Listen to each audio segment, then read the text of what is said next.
Have you ever felt powerless? Like life is happening to you instead of through you? What if I told you that, as a believer in Jesus Christ, you are not called to live defeated, confused, or constantly under spiritual attack? Today we're talking about our authority through Jesus Christ, and this might completely change how you pray, how you speak, and how you walk through life. 1. Authority was always God's design. From the very beginning, God created humanity with authority. In the book of Genesis 1 verse 26, God said, "Let them have dominion." Dominion means rule, authority, influence. But when sin entered the world, humanity surrendered that authority to the enemy. Fear replaced confidence. Bondage replaced dominion. But here is the good news. Jesus came to restore what was lost. Latin Cross 2. Jesus reclaimed all authority. After his resurrection, Jesus made a powerful declaration in the Gospel of Matthew 28 verse 18. All authority in heaven and on earth has been given to me. All authority, not some, not partial, all. That means there is no power above him, no demon stronger, no situation beyond his rule. But here's where it gets even better. He didn't keep that authority to himself. 3. Jesus delegated authority to believers. In the Gospel of Luke 10 verse 19, Jesus said, "I have given you authority over all the power of the enemy, and nothing shall by any means harm you." Notice, he gave it. Authority in the kingdom of God is delegated power. Just like a police officer carries the authority of the government, believers carry the authority of Christ. It's not about how loud you shout. It's not about emotion. It's about position. And your position is in Christ. Raising hands 4.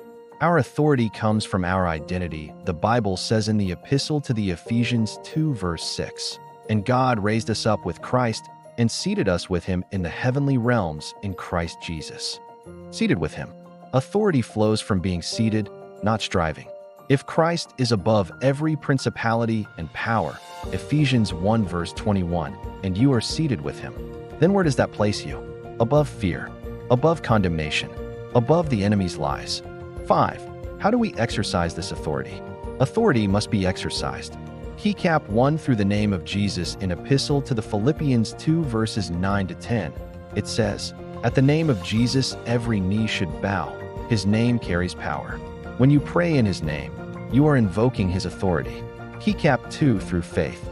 Authority works through belief. Doubt silences it. Faith activates it.